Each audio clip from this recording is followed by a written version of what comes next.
Could you give us a brief introduction or summary of the film and tell us why you decided to make it? So basically, any of your listeners or viewers will have flown on an airplane.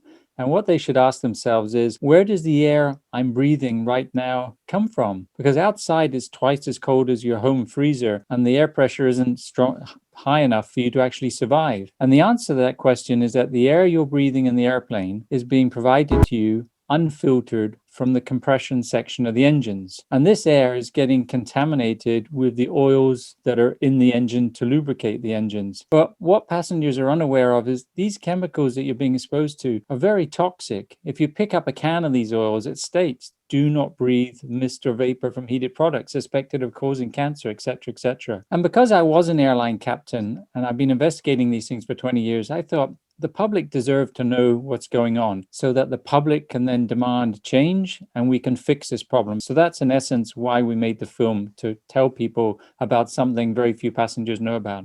How did you become a filmmaker? And was it because of a passion for film, or was it as a way to tell this story and this information? I grew up in the kind of film business, and my first job was as an extra, so I loved it. But I was an airline captain.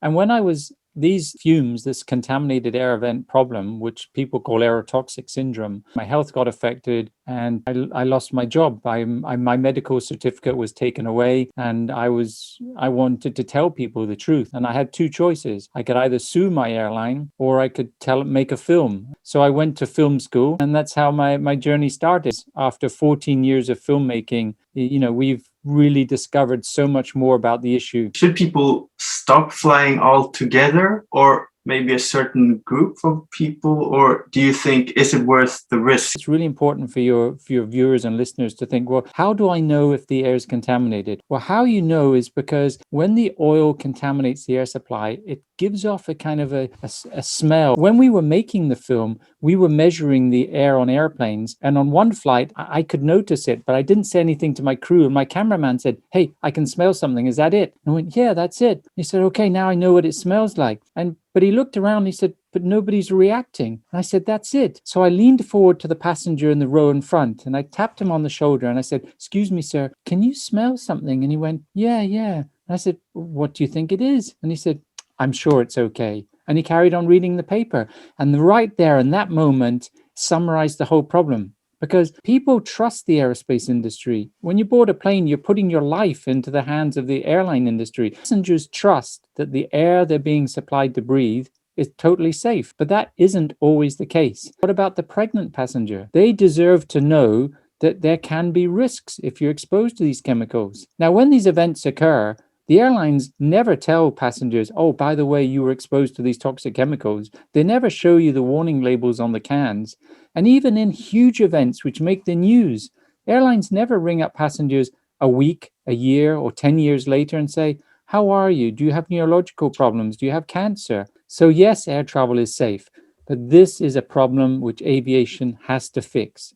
And we can fix it. We can filter the air. We can put sensors on airplanes. And that's why we make the films, to try and make the public aware, and also to try and get political figures to think, okay, look, let's do something. Because if you ask the passenger, hey, when you book your ticket, do you want a window seat? Do you want a meal? Do you want to take a bag on board? There's all these options. Nobody says to the passenger, would you pay €1 more and have clean air to breathe? No, they never ask them. And that's why it's like a breach of human rights. People deserve to know, and people deserve a choice. How long do you think it will take before things actually start to change or get better? I've been doing this 20 years. And when I first started, there were literally maybe 12 people in the world who knew much about this. And nowadays, there's thousands and thousands of people. We have a conference coming up on the 15th to 18th of March, the Aircraft Cabinet Conference. It's going to be the biggest conference on the world on these issues. And at that conference, we're going to hear companies who are designing filtration systems talk about it, companies designing sensors talking about it. But it's taken 20 years to get to this point. And you've got to remember, the aerospace industry is probably one of the most innovative industries in the world. And the reason why they haven't fitted warning systems, in my opinion, is because the aircraft manufacturers like Boeing and Airbus, they're terrified of the liability.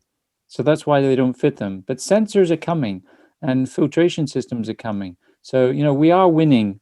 So to answer your question, I don't want to be doing this in 20 years' time. I've focused on this issue because I know there's a problem in the industry I worked in. And I've then stood at the front of the airplane and watched passengers walk off, including pregnant passengers. And I, to this day, ask myself, what happened to those people? Did they get sick?